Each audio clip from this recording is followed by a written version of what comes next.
let's start with the preface for Mere Christianity.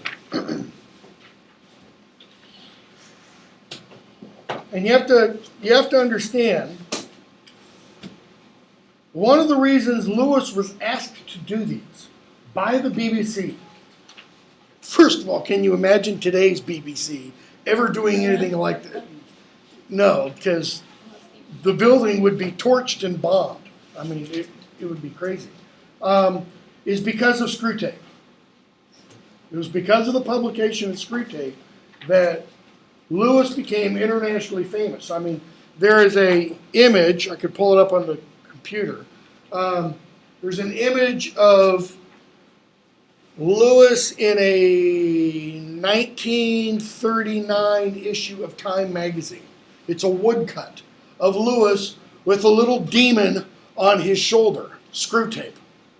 Okay, I mean, he became famous for that one book, even though he'd actually published a few books before then, but none of them were, in terms of mass fiction, very good, like Pilgrim's Regress. Nobody read.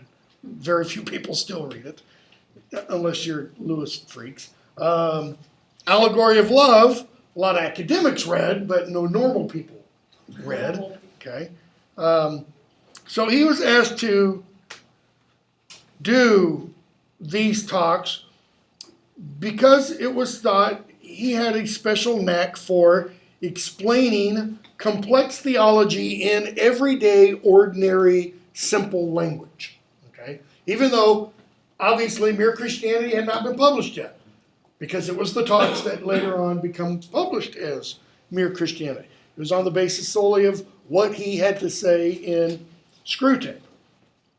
So he starts off telling us, in that first paragraph, the contents of this book were first published 3 separate parts. Broadcast Talks, 1942, Christian Behavior, 1943, and Beyond Personality, 1944. You can still find and use bookstores, not as much in the United States as you can in England, those individual volumes, Broadcast Talks, Christian Behavior, and Beyond Personality.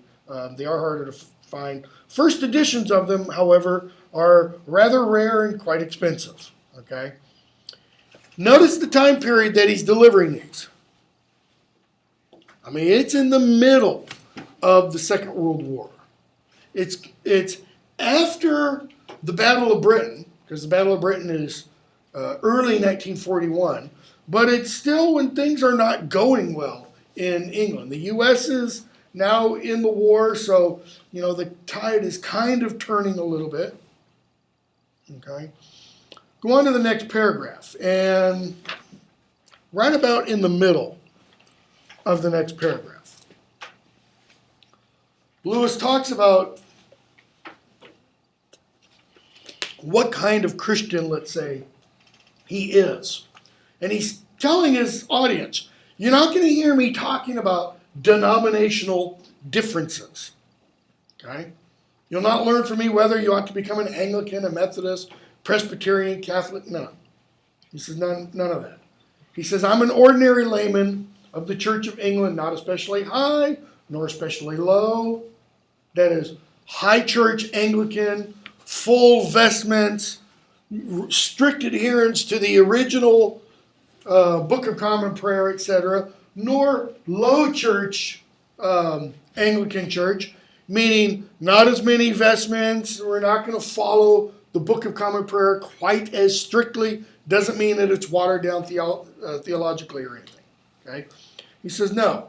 Ever since I became a Christian, I've thought that the best, perhaps the only service I could do for my unbelieving neighbors was to explain and defend the belief that has been common to nearly all Christians at all times.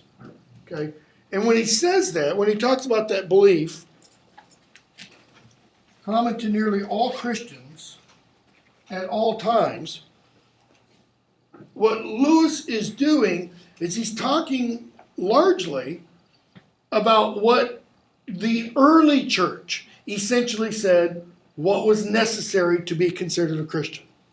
In other words, one of the hallmarks that the early church suggested, that the early church taught was heresy. Whatever the heresy, it doesn't matter what the specific heresy is, was that it is an idea that is not universally accepted.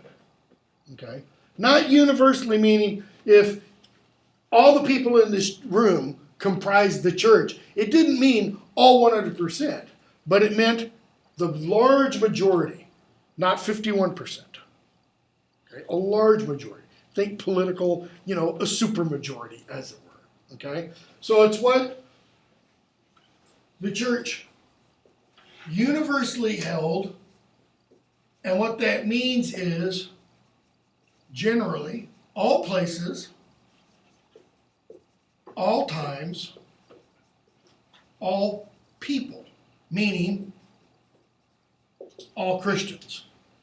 Okay? And we might talk about that a little bit more. So he says, what I'm talking about here is the belief that's been common to nearly all Christians at all times. That's what he's later on going to call mere Christianity. Okay? Skip down several more lines, and he's talking about divisions. Our division should never be discussed except in the presence of those who have already come to believe that there is one God and that Jesus Christ is His only Son. Well, why is that the case? Why should divisions among Christians only be discussed among Christians? Or, let's take, I know this is mere Christianity, but let's take that out of it for a moment. Why should, if you follow Lewis's logic, divisions among Democrats only be discussed among Democrats? Or divisions among Republicans only among Republicans? What's his point? Because then it causes division between the average populace as well. Okay. You don't want the other side to know your weakness. You don't want the other side to know your weakness, or flip that around. You don't want the other side to be dragged down by your weakness, by your division. Makes you seem weak. Well, also, it's kind of tasteless. It's like it's airing your dirty laundry. Okay. Public. Now skip most of the rest of the preface and go to 1, 2, 3, the fourth to the last paragraph. You said fourth?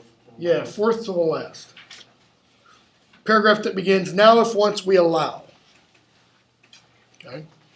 Now if once we allow people to start, almost said stipulating, to start spiritualizing and refining, or as they might say, deepening the sense of the word Christian, it too will speedily become a useless word. Deepening, that is, not pulling the meaning out of the word, but trying to make it deeper than what it really is. In the first place, Christians themselves will never be able to apply it to anyone. It is not for us to say who, in the deepest sense, is or is not close to the Spirit of Christ. Wait, but he's writing a book called Mere Christianity, which is talking about what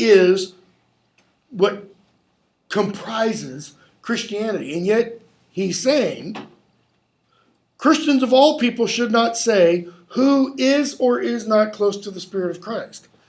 If you look around you today in most churches, this is where I have to be kind of careful. Most churches kind of explicitly say that's their task. Okay? They're used. Go ahead. They use it as a scare tactic. Yeah. I mean, there's a church nearby, used to be across the street from MTSU. I always say this to almost all my classes. I don't know if they still have these buses or not, but it had a bus, had the flames of hell on it, and the words written on the side, pulling souls out of hell one at a time. What is the implication of that nice little motto or slogan? What is the natural state of souls? Hell. Okay? Kind of reminiscent of Jonathan Edwards, in my opinion, his very twisted theology of sinners in the hands of an angry God. Because what, according to Edwards, if you're familiar with that sermon, what is God doing with those sinners that are in his hands, Dangling. dangling them over hell. Like, hanging from a single thread. Kind of, feel the heat there? Yeah. What's it? And it doesn't matter if you're good or bad. Yeah, we can talk about the Calvinistic aspect later, maybe. Right? In fact, we will at some point. So he says, we do not see into men's hearts. We cannot judge and are indeed forbidden to judge. Now, I would say an awful lot of Christians need to remember that or relearn that, because that's what's going on all too often. I mean, just look at the presidential campaign. You've got Christians of whatever stripe, many, who want to condemn Mitt Romney because he's a Mormon. And you have Christians of other stripes, and sometimes maybe the same stripes, who want to say President Obama is a Muslim. And therefore, deserving of his own little circle in hell. And the Mormons are deserving of their own little circle in hell. And everybody who doesn't think like me is deserving of their own little circle in hell. Everybody followed that line of thinking though, they're gonna be in heaven.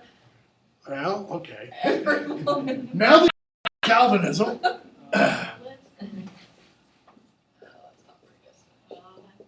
everybody know what TULIP stands for?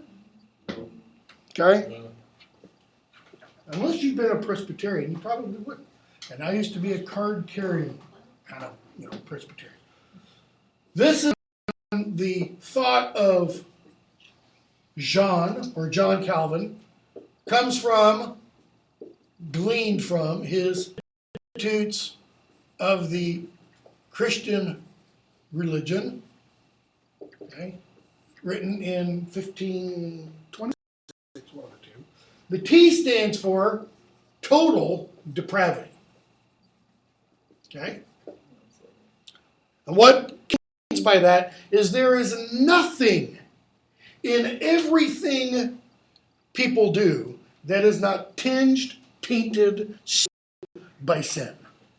Nothing. That is, you're rescuing a baby from a fire, rushing up, the firemen who ran to the Twin Towers. Something of what they did was tainted by sin. In other words, there is no completely 100% altruistic act by anybody. Even she helped the untouchables in Calcutta because she wanted people to think good about her or something like that. Right? Unconditional election. That means those whom God chooses to be saved are chosen because God chooses them to be saved. Okay? No way around it. If God chooses Paul to be saved, there's nothing Paul does that can stop that from happening. Period. Okay? It's unconditional. What the unconditional means is it's not conditional on our actions. We cannot earn, in other words, election. Nothing you can do that earns it. L, limited atonement. Died only for these, the elect. So when various parts of the New Testament say Christ died for all men, not really. It really mean that. It means all men of those who are elect. They just forgot to add that kind of part. Okay? And keep in mind, when I say this and I kind of snarky and sarcastic, I mean, I went to a conservative Presbyterian liberal arts college. My nickname was TR. I mean, I believe this stuff hook, line, and sinker. Okay? I hate this word because I can never spell it right. Irresistible grace. It's kind of related to this.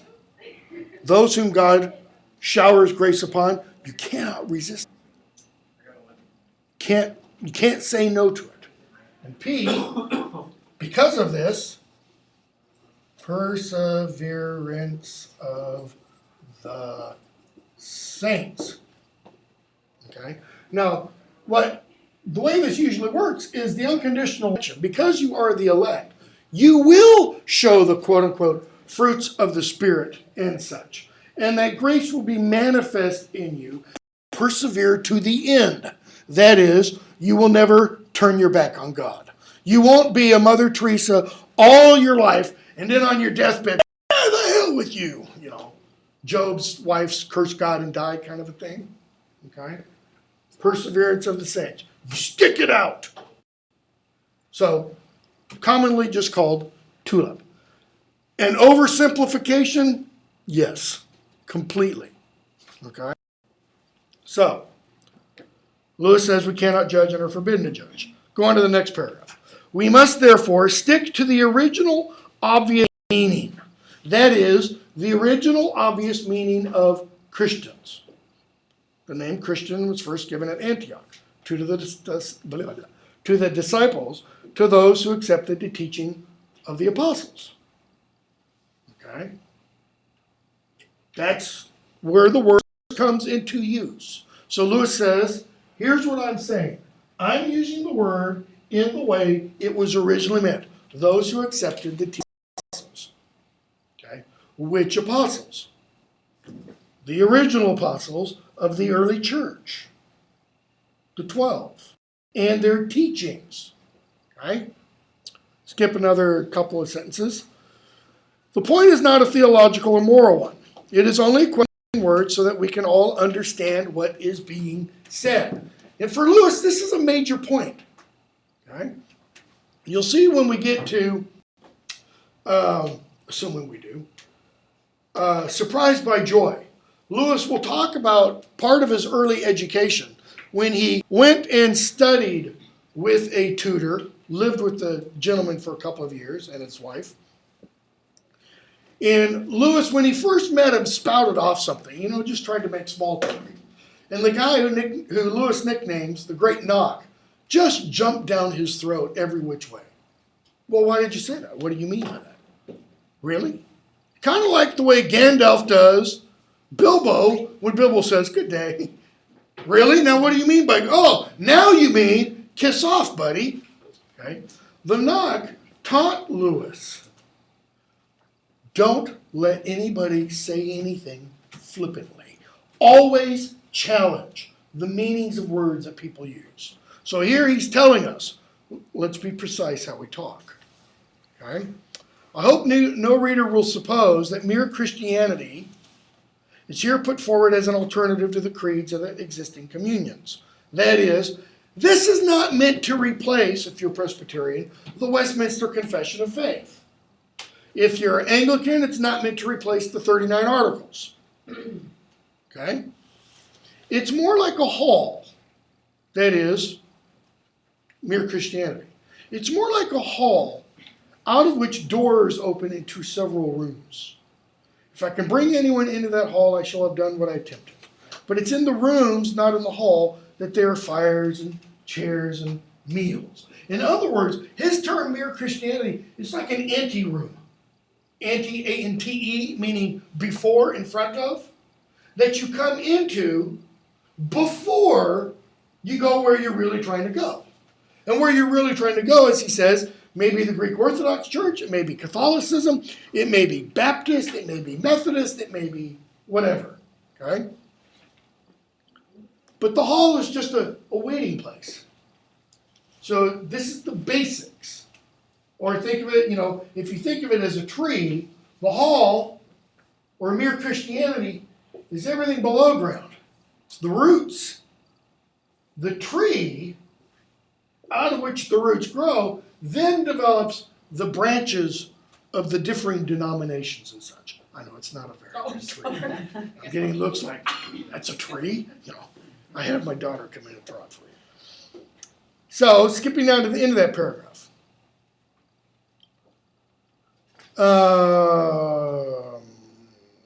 Talking about waiting in the hall and such. But you must regard it as waiting, not as camping. You must keep on praying for light. And above all, you must be asking which door is the true one. Okay? Not which one pleases you best by its paint and paneling. Ooh, think about that for a moment. Which door is the true one? So if you go into a room,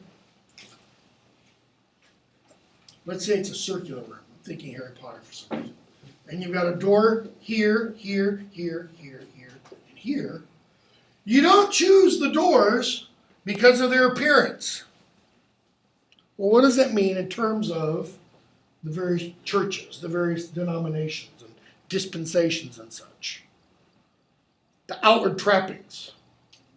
You don't go to this church because, it's got the service that meets your time scheduling best. Or it's got the funny preacher. Or it's got the best sound system. Or it's got, notice what Lewis says. You choose it by whether or not it is true. In plain language, the question should never be, do I like that kind of service?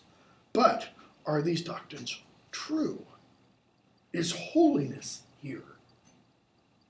Okay? Does my conscience move me toward this? Is my reluctance to knock at this door due to my pride or my mere taste or my personal dislike of this particular doorkeeper? I mean, you can already see all of the echoes of Screw Tape. I mean, it's just bubbling up.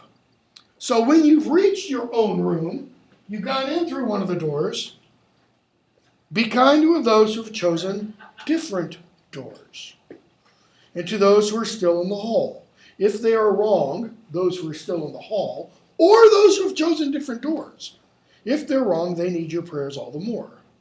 What do they therefore not need? Judgment. Your judgment. And if they are your enemies, then you are under orders to pray for them. Wow. That is one of the rules common to the whole house. Okay?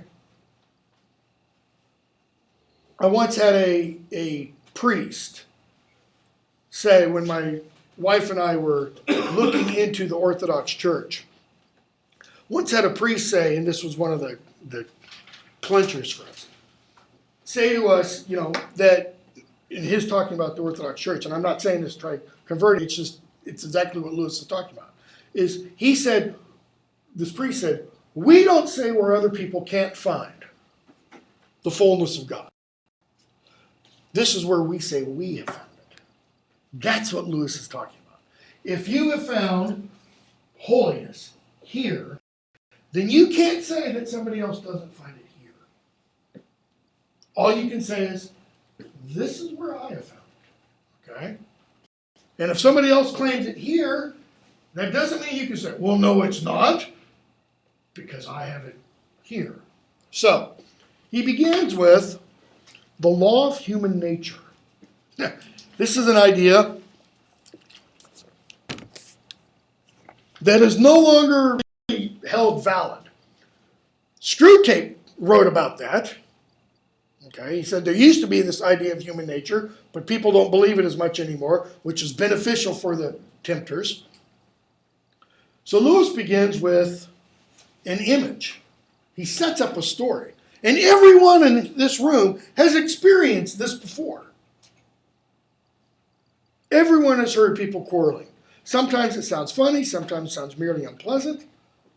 But however it sounds, we can learn something from it. They say things like this: how'd you like it if someone did the same thing to you?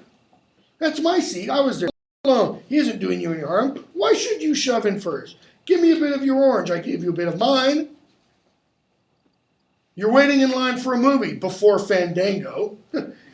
You're waiting in line for a movie, and you get up 5 people away from the thing, and it sells out. Okay? Or you're waiting in line for a movie, and somebody 2 people ahead of you lets 5 more people come. What do you say? After a few expletives, possibly. No, that's awesome. That's not fair. Okay? Now, what interests me about all these remarks is that the man who makes them is not merely saying that the other man's behavior does not happen to please him. He's appealing to some kind of standard of behavior, which he expects the other man to know about. Like you're waiting for a parking spot, you've got somebody's backing up. The way they back out, it blocks you, and somebody coming from the other direction. We actually had a staff issue a couple of years ago over a situation like that. Okay. This semester. It's, we're still early. Yeah. Give them time. And a lot of vandalism now. So what does he say? He says the man is kind of appealing, and someone else will say, the hell with your standard. Else does something to the man who says, to hell with your standard, what does he do? How could you do that? How could you do that? That's not fair. Lewis's point, he says, both parties have in mind some kind of law or rule of fair play. Notice, their particulars of what is fair might be totally different. That is, what is considered fair in the United States might be totally different from what is considered fair in Afghanistan. But both cultures have this standard of fairness. That's the point that he's getting at.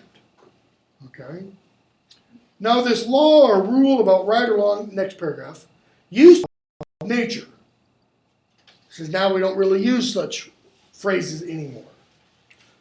But the important thing about that, unlike a law of nature like gravity, what can we do with Choose to disobey. we can choose to disobey.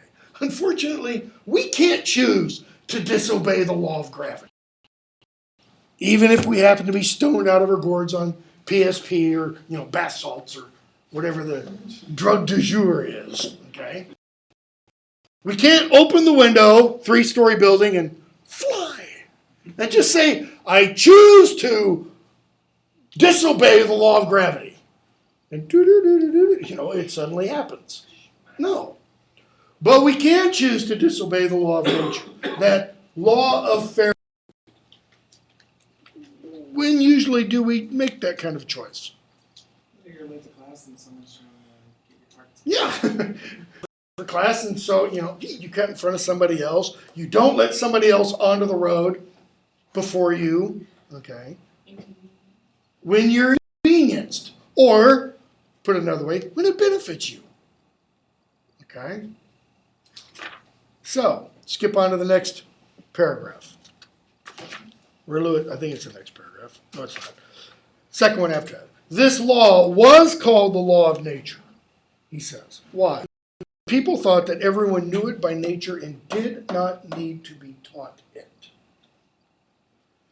Most of you guys are too young to remember, but when Clarence Thomas had his Supreme Court nomination hearings, confirmation hearings, before the Senate, before the whole Anita Hill stuff was brought in, one of the things senators grilled him on was this idea of a law of nature. Nature and nature's law. Okay? Because Thomas is what's called an originalist when it comes to interpreting the Constitution. Well, the Constitution does refer to nature and natural law, as does the Declaration of Independence and other founding documents. Okay? So, understand what that meant within the context of late 18th century Western European intellectual thought. Whereas late 20th century senators essentially said, but that is a foreign thought to late 20th century America. We ought to completely throw it out the door. Okay? So, Lewis goes on with the next paragraph. I know that some people say the idea of a law of nature or decent behavior known to all men is unsound. Why? Because different civilizations and ages have had quite different moralities. Okay, he's going to get at what I just mentioned a minute ago. But this isn't true. Yes, they do have different particulars, but they do still appeal to some kind of standard. Okay? So it seems then, skipping couple paragraphs, it seems then we're forced to believe in a real right and wrong. people may be sometimes mistaken about them. That is, as to what is right and what is wrong. Just as people sometimes get their sums wrong.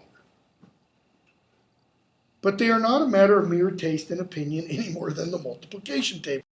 In other words, you can't go to school and say, yeah, you know, for me today, 7 times 7 is going to be 56. Because that's what I want it to mean. No, it doesn't really work that way, Lewis is pointing out. All right? So he says, I'm trying not to beat this horse. I'm only trying to call attention to a fact. Here's the fact. This year, this month, or even this very day, we have failed to practice ourselves the kind of behavior we expect from other people. That's what he's really trying to get to. He's not trying to get to the fact there is this standard. He's just saying, I'm trying to get you, my listeners, because keep in mind, this is over the radio.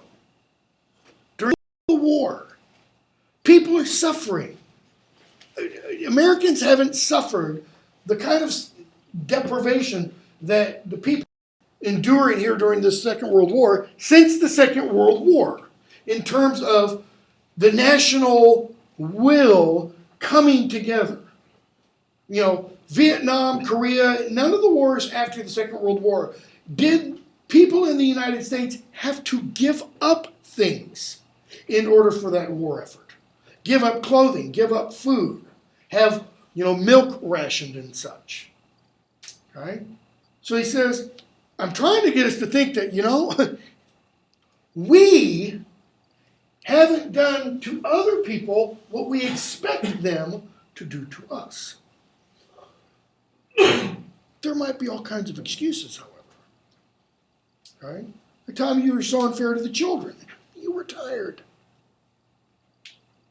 This business about the money, that you were hard up for cash. So, the truth is, that paragraph, the truth is we believe in decency so much, that is, this fair play. We feel the law pressing on us so much that we cannot bear to face the fact that we are breaking it.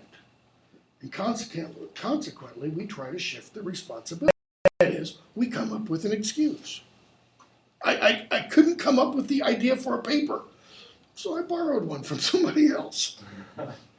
Downloaded one off the internet. Okay? These then are the 2 points I wanted to make. First, human beings on earth have this curious idea that they ought to behave in a certain way and they can't get rid of it. This oughtness to human nature. Right?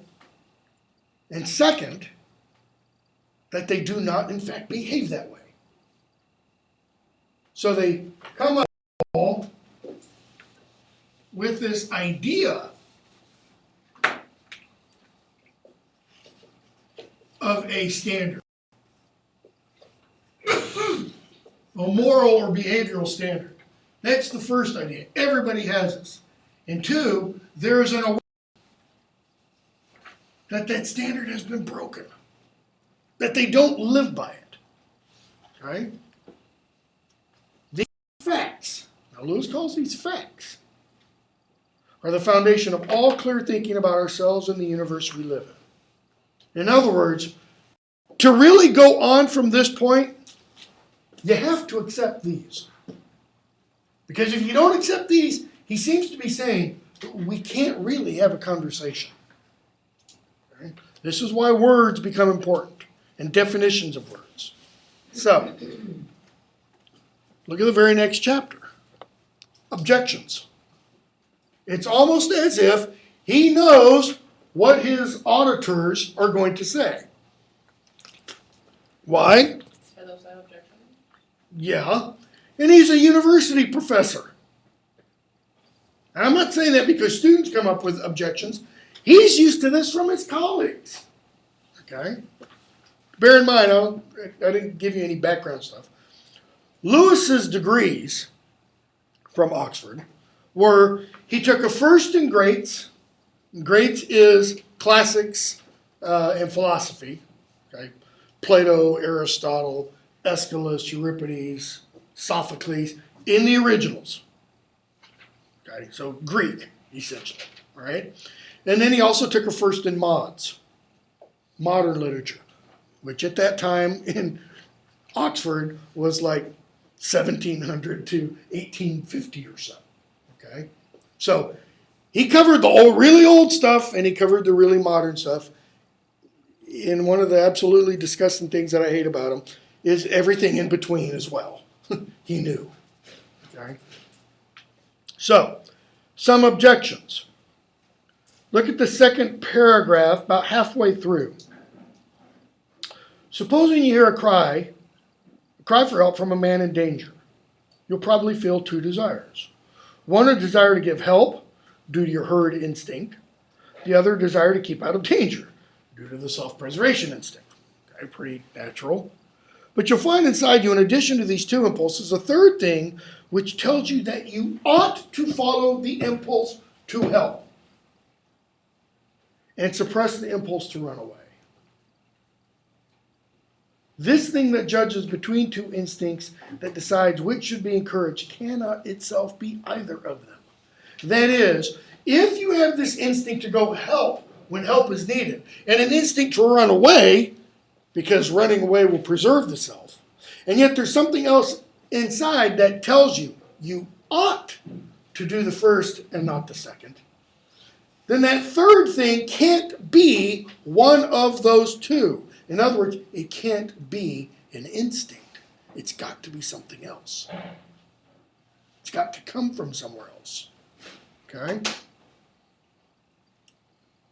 Skip a whole bunch and go to the second paragraph after that, the one that begins, here is a third way of seeing it,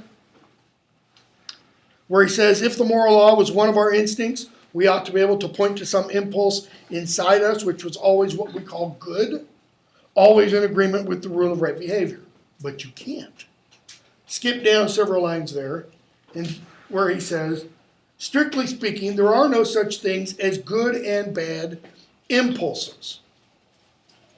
Now, here's an idea that seems foreign. It says, think of a piano. It doesn't have two kinds of notes on it, the right ones and the wrong ones. Right? It's got notes. What becomes a right note and a wrong note? Played the wrong way. Kind of. Yeah. When they're played incorrectly. When it produces disharmony rather than harmony. So he says, the moral law is not any one instinct or set of instincts. It's something which makes a kind of tune. The tune we call goodness or right conduct by directing the instincts. In other words, the moral law kind of becomes the score that our instincts play by. Or to use old kind of programming language, it's the punch card that determines what the computer does. So, skip the next paragraph. And he says, other people wrote to me saying, isn't what you call the moral law just a social convention, something that's put into us by education, or what modern thinkers would call a social construct? Isn't your notion of good merely something that our society has created? Okay. And what is thought today to be a social construct goes so far beyond just this idea of a moral law. The notion of gender as a moral construct or as a social construct. Right?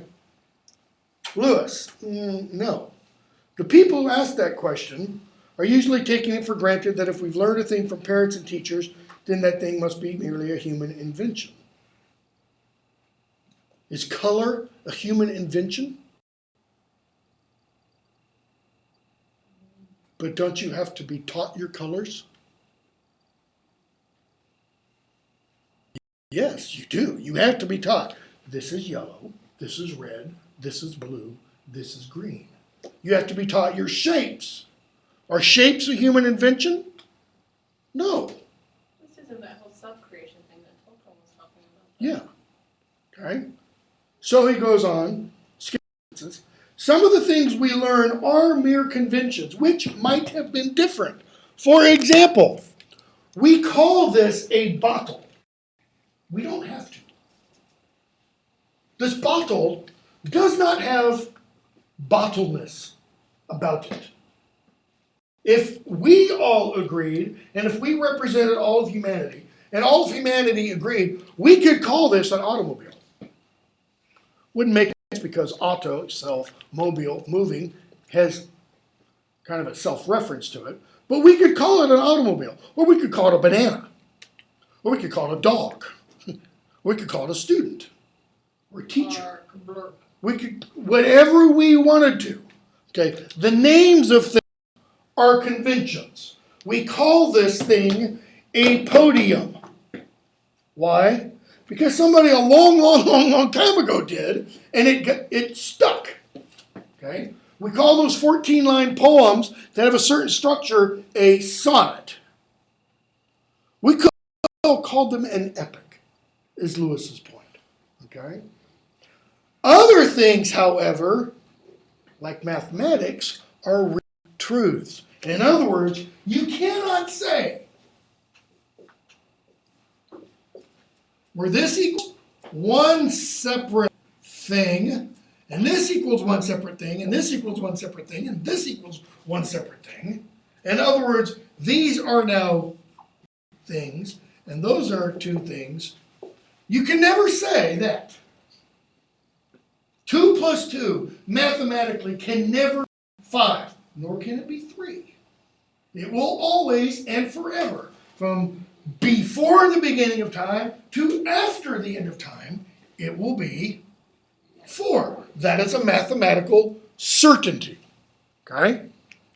So, the question is, to us the law of human nature belongs. Is the law of human nature merely a convention? Or is it like this? Okay? Lewis says there's 2 reasons for saying it belongs to the latter. The first is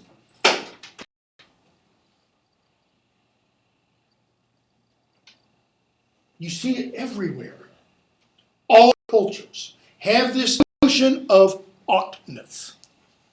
Doesn't matter where. Doesn't matter if they are technologically or educationally advanced, Western Europe or the United States, or if they are technologically and intellectually primitive, like, one of the tribes in the middle of the Amazon. No, even they have a sense of oughtness. It's okay to have many wives, but it's not okay to have too many wives. Okay? So he goes on.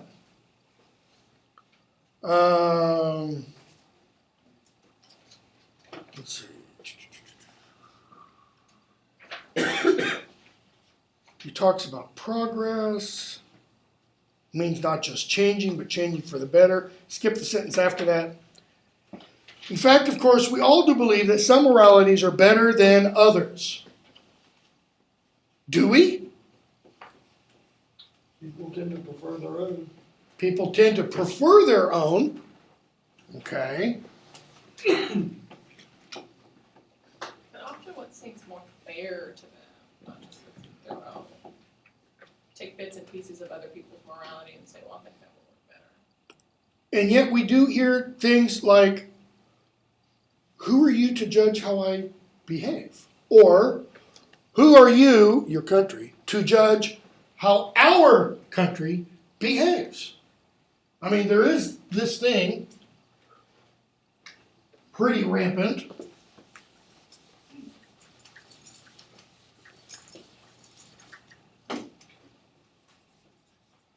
Oh, I thought this was a good one.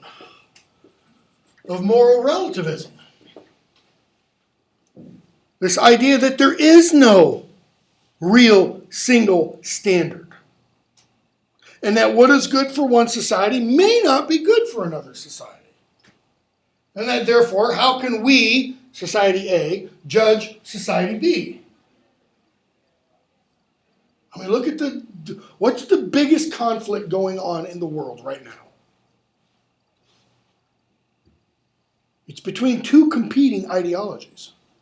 One of them you can call The ideology of the West. Which means what?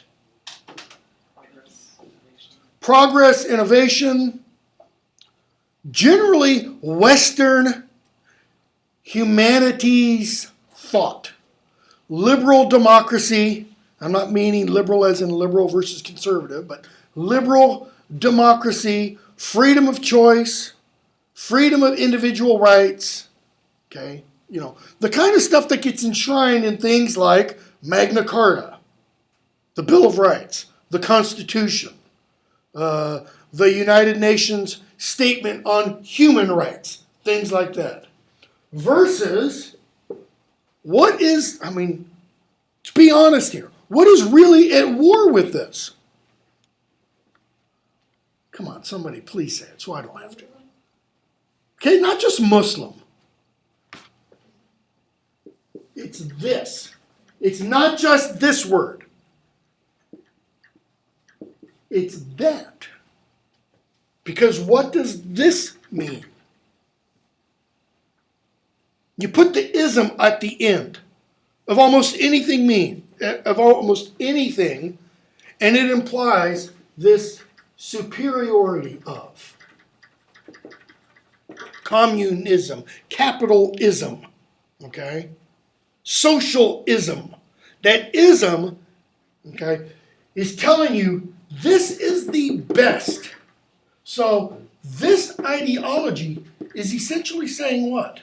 And I'm not talking about the stupid Murfreesboro Mosque and all the crap that went on here. Let them build the biggest blankety blank mosque they want, okay? No, I'm talking about the notion that we see throughout, for example, North Africa, the Middle East, Southeast Asia, that this has got to be established and spread to replace, reconstitute, reconfigure, use whatever term you want. The old caliphate that stretched from Tours in France to Persia. Okay. People thought, Alexander the Great's empire was big. It wasn't half as big as the caliphate before Charles Martel stopped it at the Battle of Tours. Okay. So, we do believe some moralities are better than others. We do believe that some of the people who tried to change the moral ideas of their own age were what we would call reformers or pioneers. That is, people who understood morality better than their neighbors did. You need a real world example and don't want to get all cut up in this and be called, Islamophobic and all that kind of stuff.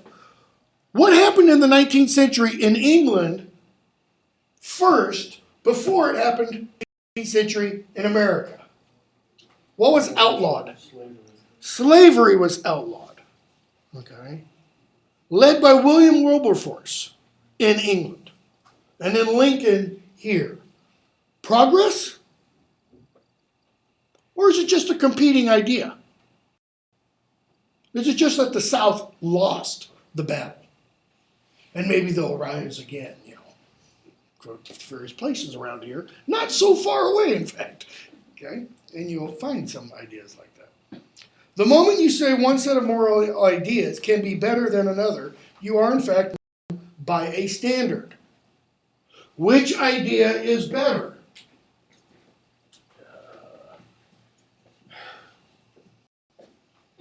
Peace, love, and happiness versus Nazism, National Socialism. Most people would say, well, peace, love, and happiness. Why? Most people don't like Nazis. Okay, most people don't like Nazis, unless you're a Nazi. See, the problem you get into with this is, how do you then say the Nazis are wrong? Maybe for their time, their situation, Hitler was correct. Well, I'd say by William James's standards, they got their country destroyed. Okay, you can look at the ends. What do the ends say? The cash value of their idea is resulted in Germany. Okay? And that's why you have places like universities where you have the free and open exchange of ideas, except for many universities across the United States banning certain ideas and certain kinds of speech so that you don't have an open expression. So that certain ideas then become privileged and they don't have to be defended. And if they don't have to be defended, then they're no longer thought about. And if they're not thought about, then what happens? Eventually they become empty and meaningless so that something else can come in and take over. So if you allow all ideas to be debated, all ideas, whites are superior to Jews, Hispanics are superior to whites, Asians are superior to everybody, and you let them hammer those ideas out, okay, what should happen? Idea, the most logical, the most forceful idea, wins. Have you ever watched a debate between just a hardcore racist and somebody who wasn't? The person who isn't a racist wins every time, hands down. Why? Better arguments, the more logical arguments, okay? Which is why those kinds of ideas ought to be able to be argued, which is why you ought to be able to have people who are against homosexuality argue against homosexuality, and people who are for it argue for it, and not have either side supported or buttressed or helped by the powers that be. Let them duke it out, metaphorically, intellectually, not physically. But Right? then you get the argument that that you can't win a debate. Well, if you can't win the debate, what does that mean? No, that's what's been going on, saying that you can't win debates. There's no clear winner in a Inherently debate. unwillable. That debates are unwinnable? Yeah. Based on like an opinion, you're saying? Like if somebody was like opinionated, they would say that somebody won just based on their opinion? No, it's that you not really converting anybody to your side. So there's no winning. Well, there may not. Because Yeah. some people, for example, to use the racism issue, you know, what kind of belief is prejudice? Belief. It's something often that is instilled in you from youth, okay, from childhood. Can people be prejudiced? Yes, they can. Often it's not through argument, it's through experience. Who is not like them, who they've held these wild, should I use this idea, this image? It's a political one. Use it. I'm a political junkie. What? Me? Yeah. Sugar. What was the image? It doesn't matter your politics.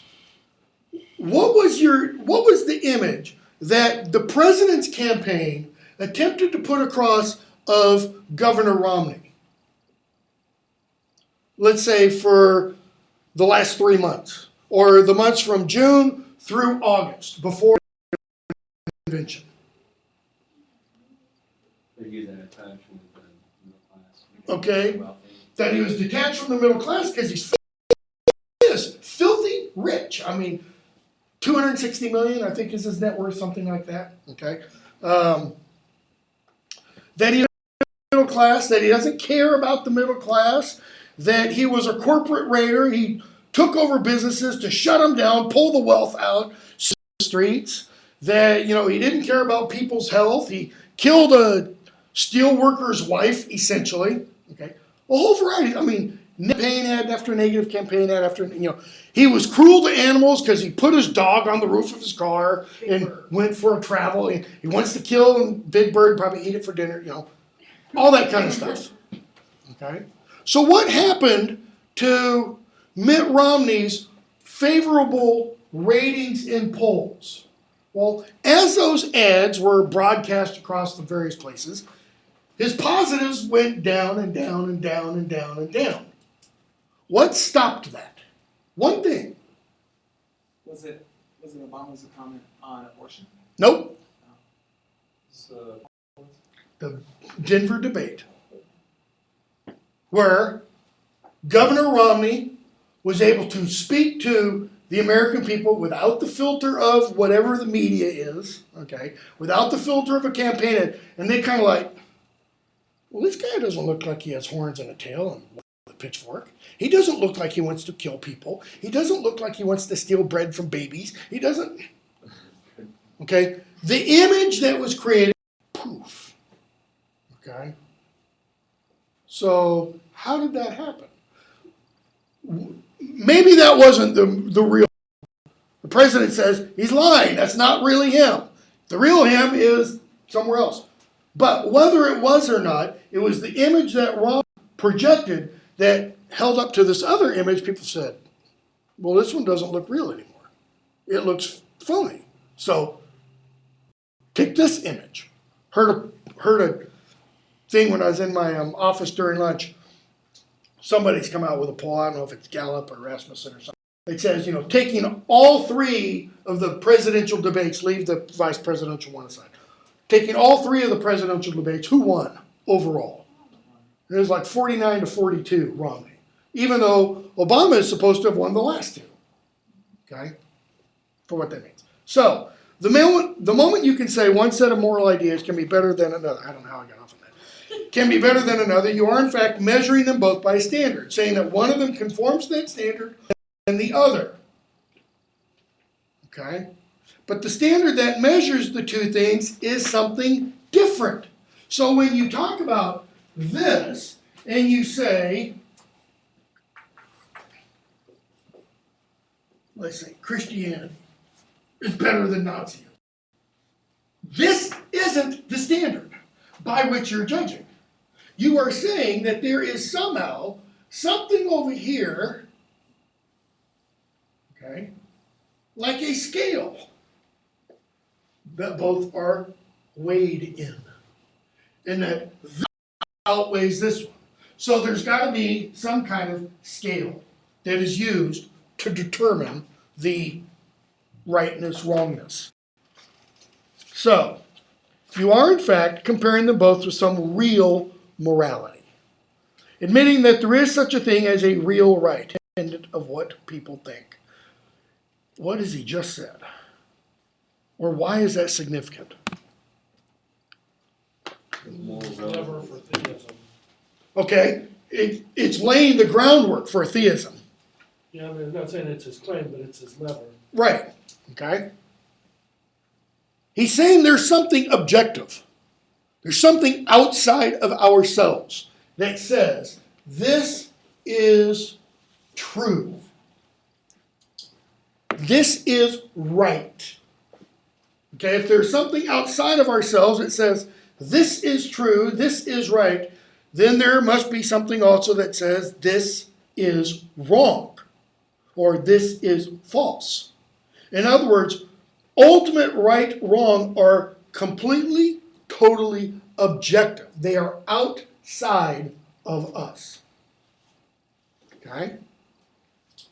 So, if your moral ideas can be truer, and those of the Nazis less true, then there must be something, some real morality for them to be true about.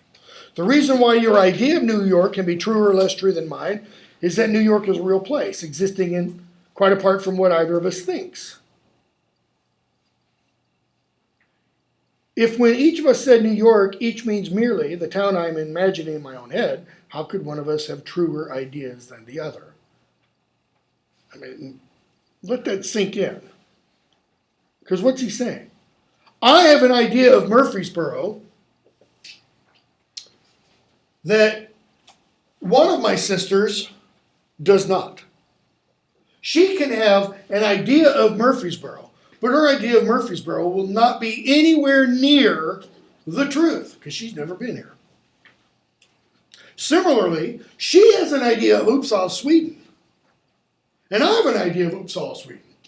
But my idea of Uppsala, Sweden is totally foreign to hers because she actually lived in Uppsala, Sweden for a couple of years.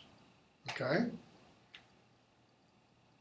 There would be no question of truth or falsehood at all if there was what?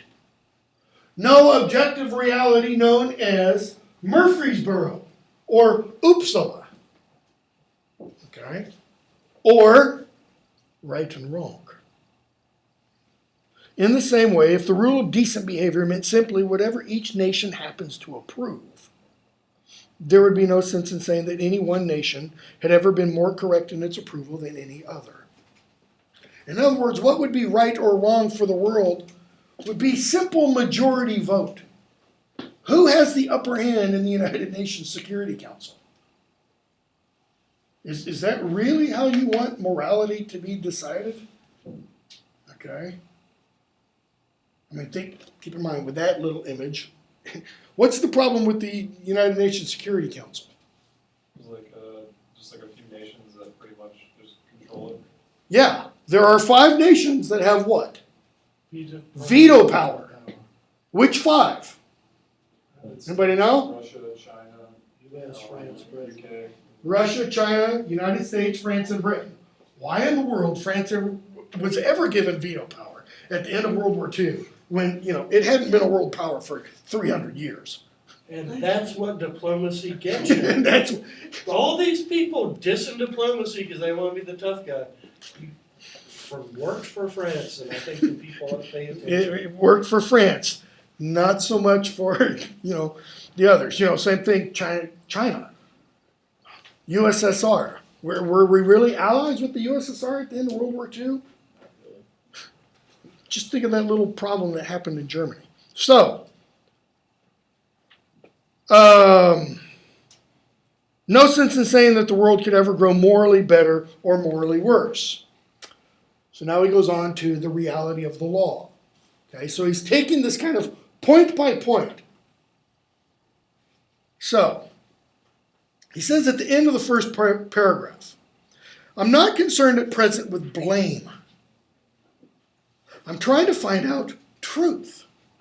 And from that point of view, the very idea of something being imperfect, of its not being what it ought to be, has certain consequences. Well, what is the thing not being what it ought to be? Everybody says at one point or another in their life, well, in a perfect world, you wouldn't have to listen to me. I mean, in a perfect world, I wouldn't have to listen to me, right? In a perfect world, how would it be different? Obviously. There'd be no war, there'd be no poverty, there'd be no death, there'd be no all the things Tolkien writes about people want to escape from. Okay? And yet, there are all those things. And yet, we feel there shouldn't be. That's the truth. I don't want to get at blame. Why are there the horrible bad things there are in the world? He says, I don't want to get at that. I want to get at the truth thing. Why do we have this idea that it should be any different? Right?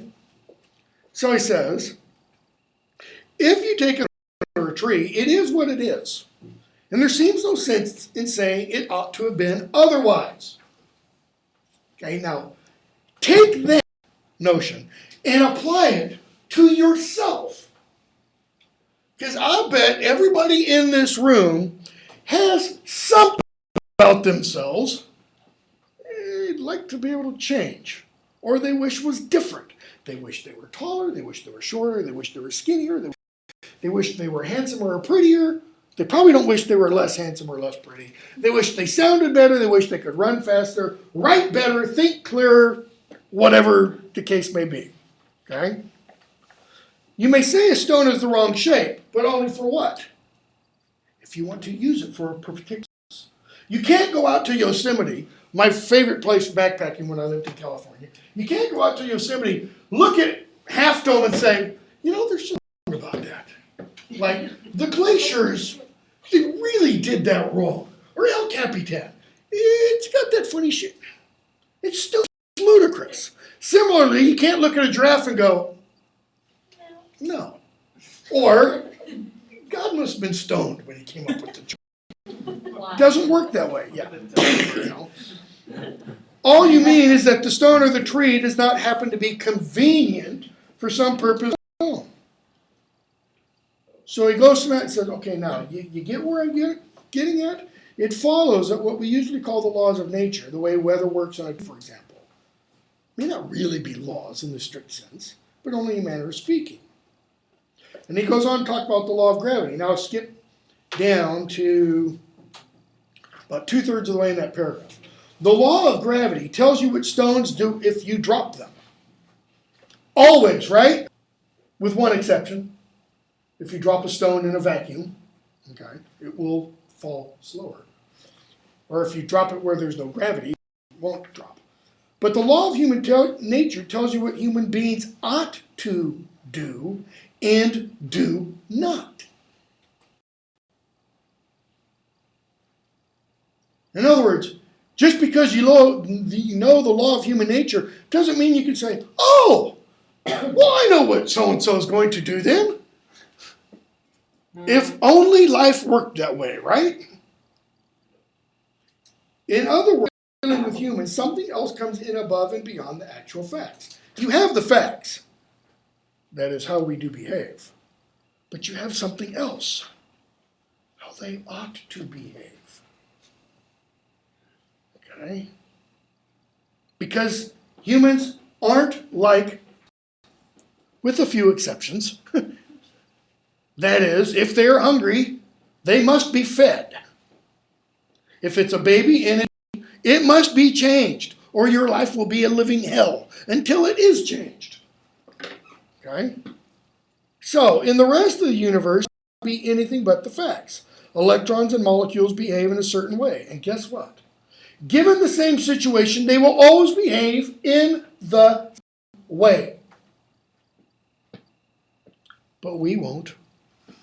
If I came in here one day, I just won the lottery, and I stack of bills, all different denominations. And I walk around and I start handing out bills. You know?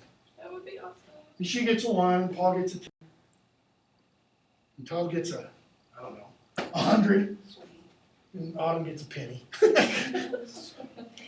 What's the reaction going to be? Hey, you gave him 100, I only got a penny. Why? Fair. It's not fair.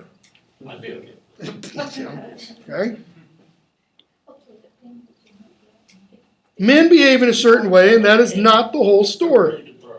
For instance, we might try to make out a man ought not to act as he does. You only mean the same as when you say that a stone is the wrong shape. In other words, when you say a man has acted wrongly, all that you really mean is he's acted wrongly in your use or need or purpose for him. Like the parking spot you were waiting for. He acted wrongly. Really? Is that wrong? You see an open parking spot? Is it wrong is it wrong to take it? No, it's not wrong. Okay. Is it wrong to take it if there's another way? Say you're driving a big 4x4 and the other car is a little smart car and you just decide to push it out of the way, which you easily could do. You could do that with your bare hands on a smart car.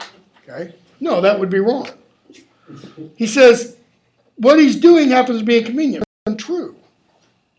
So you cannot say, skipping several lines, that what we call decent behavior in others is simply the behavior that happens to be useful to us.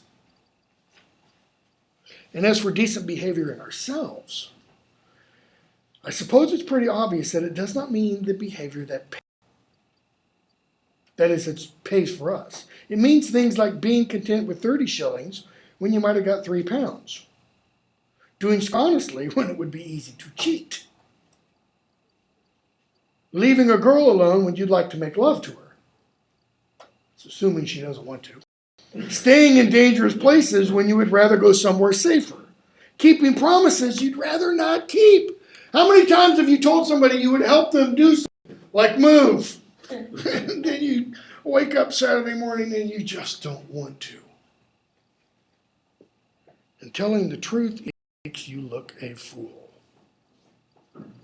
It all depends on what the meaning of is. Everybody catch that reference? Okay. Why did Clinton perjure himself? Because he didn't want find out he was cheating on her in the Oval Office. Okay? Because it would make him look bad. Some people say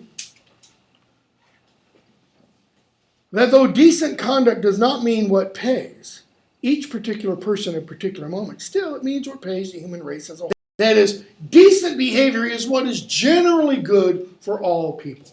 So what is morally good is what benefits all of us. This is the theory of utilitarianism.